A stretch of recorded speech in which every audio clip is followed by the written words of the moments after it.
Hello friends, welcome to your own channel daily stock. तो आज हम आपको Hardcastle and Waud manufacturing limited पे शेयर एनालिसिस बताने वाले हैं। साथ ही में हम आपको ये भी बताएंगे कि कंपनी क्या काम करती है, इसके प्रमोटर होल्डिंग्स कितनी है, मतलब कितना होल्डिंग प्रमोटर के पास है, कैश फ्लोज कंपनी के कैसे है, शेयर प्राइस चार्ट बताएंगे एंड क्वार्टरली रिजल्ट का एनालिसिस करेंगे, लाइक क्वार्टरली वाइज और ईयरली वाइज कंपनी कैसा परफॉर्म कर रही है। आगे बढ़ने से पहले अगर आपने हमारे चैनल को सब्सक्राइब नहीं किया हो तो आप हमारे चैनल को सब्सक्राइब ज़रूर कर दीजिएगा एंड साथ ही में hit the bell icon. So let's begin. Hardcastle and Waud manufacturing company 1945 में बनी थी और करंटली ये अभी 2-3 चीज़ कर रही है। इंडस्ट्रियल केमिकल्स में है ये, मतलब बहुत टाइप के जो इंडस्ट्री में यूज़ किए जाते वो केमिकल्स ये मैन्युफैक्चर करते। साथ ही में ये इन्वेस्टमेंट और लीजिंग का काम भी करती है। ओके, तो बेसिकली ये 3 चीज़ ही कर रही है, लेकिन केमिकल्स में अगर आप देखेंगे तो बहुत सारे टाइप्स के ये लोग बना रहे हैं। कंपनी डेटा की बात करें तो मार्केट कैप है 20.4 करोड़ का, तो छोटी सी कंपनी है ये, एक स्मॉल कैप कंपनी है जिसका स्टॉक प्राइस टू अर्निंग है 17 और इंडस्ट्री का प्राइस टू अर्निंग है 26.2। तो इंडस्ट्री के कंपैरिजन में अगर आप देखेंगे तो ये कम प्राइस पे ये शेयर मिल रहा है, और इसके अगर आप कॉम्पिटिटर्स भी देखेंगे तो वो भी कम प्राइस उनके कंपैरिजन में ये शेयर आपको कम प्राइस में मिल रहा है। बुक वैल्यू के कंपैरिजन में भी अगर हम देखें तो काफ़ी उसके आधे प्राइस पे आपको ये शेयर मिल रहा है। लेकिन रिटर्न्स अगर आप कंपनी के देखें, ROC 4.87% और ROE 3.35%, तो कंपनी के जो रिटर्न्स है वो इतने कुछ खास नहीं है, मतलब कैपिटल पे भी अच्छा खासा रिटर्न नहीं मिल पा रहा है और ना ही इक्विटी पे अच्छा खासा शेयर रिटर्न मिल रहा है। डेट कंपनी के पास यहाँ पर एक भी नहीं है, डेट है ही नहीं, डेट फ्री कंपनी है। तो ये एक पॉजिटिव और अच्छा पॉइंट है इस कंपनी के लिए।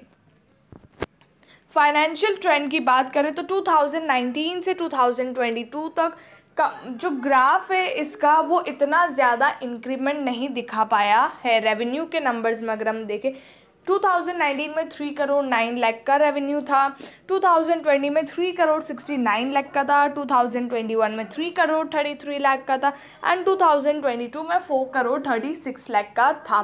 तो आपको अगर 2-3-4 साल में देखें तो आपको लगेगा नहीं थोड़ा बहुत इंक्रीमेंट दिखा है, लेकिन अगर आप इसके पास्ट ईयर्स भी देखें 2014 से अगर आप देखें तो हर साल कंपनी का जो रेवेन्यू वो इतना ही हो रहा है, इससे ज़्यादा नहीं बढ़ पा रहा है। 4 करोड़ 5 करोड़ या 3 करोड़, बस कंपनी उसी में ही अटक चुकी, मतलब इतने टाइम में कंपनी का जो रेवेन्यू के नंबर्स है वो इतना ही है, इससे ऊपर नहीं आ पा रहा है। अगर प्रॉफिटेबिलिटी अगर हम देखेंगे तो 2019 में 12 लाख था, 2020 में 91 लाख का था, 2021 में 2 लाख का था, 2022 में 1 करोड़ 26 लाख का था। तो प्रॉफिटेबिलिटी यहाँ पर दिखी है 2022 में अगर आप पिछले 3-4 साल में कंपेयर करें तो।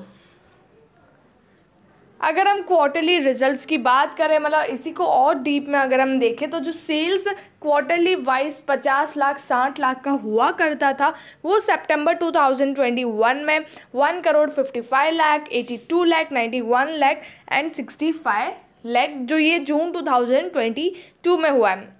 मतलब पहले जो जो ये साल है 2021 to 22 उस टाइम कंपनी के रेवेन्यू के नंबर्स क्वार्टरली वाइज भी अच्छे आए थे, ठीक है। लेकिन जून 2022 में फिर से वही 65 लाख का रेवेन्यू कंपनी ने किया है, जो पिछले 4 क्वार्टर से बहुत कम है।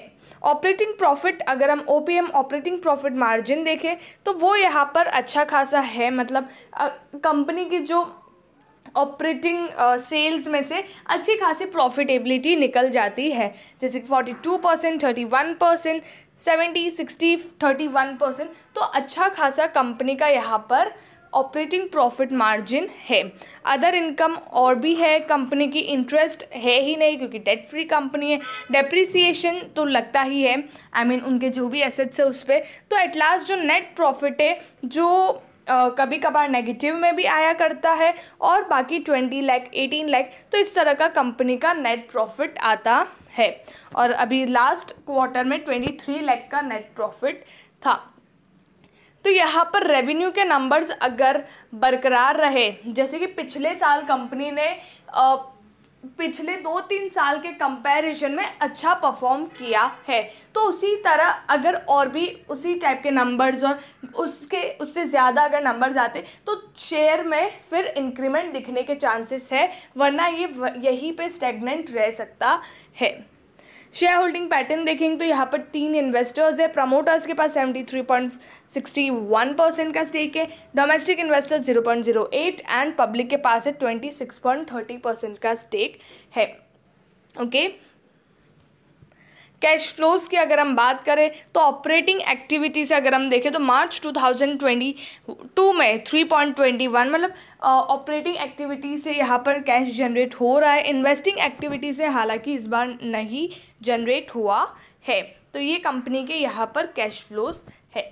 एट लास्ट बात करते हैं शेयर प्राइस की, तो 5 ईयर हाई है 300 रुपीज़, आज ये 2.57% डाउन था। अगर ये 5 ईयर हाई देखें तो वो 506 है, लेकिन अगर हम मैक्सिमम देखें तो ये शेयर 1200 रुपये तक भी गया हुआ है। लेकिन कंपनी के रेवेन्यू के नंबर्स जिस तरह से है और प्रॉफिटेबिलिटी तो फिर भी अच्छी है, मतलब जितना कंपनी रेवेन्यू करे उसके हिसाब से प्रॉफिट्स तो अच्छे हैं, लेकिन रेवेन्यू के नंबर्स काफ़ी कम है और इतने ही मतलब हर साल सिर्फ इतने रेवेन्यू में ही वो अटक चुकी है। तो ये एक बहुत ही बड़ा कॉन है इस कंपनी के लिए, और इसी वजह से जो शेयर प्राइस है वो भी बहुत टाइम से स्टेगनेंट है। तो यहाँ पर आपको और भी स्टेगनेंट मतलब इसी प्राइस पे शेयर घूमता हुआ दिख सकता है। लेकिन इस शेयर में ये एक अच्छी बात है कि वॉलेटिलिटी अच्छी खासी है। तो अगर आपको शॉर्ट टर्म पर्सपेक्टिव से इस शेयर में निवेश करना है तो आप इस शेयर में कर सकते हो। आई होप आपको Hardcastle and Waud manufacturing limited के बारे में सब कुछ समझ में आ गया होगा। अगर आपको वीडियो अच्छा लगा है तो please like share and subscribe our channel.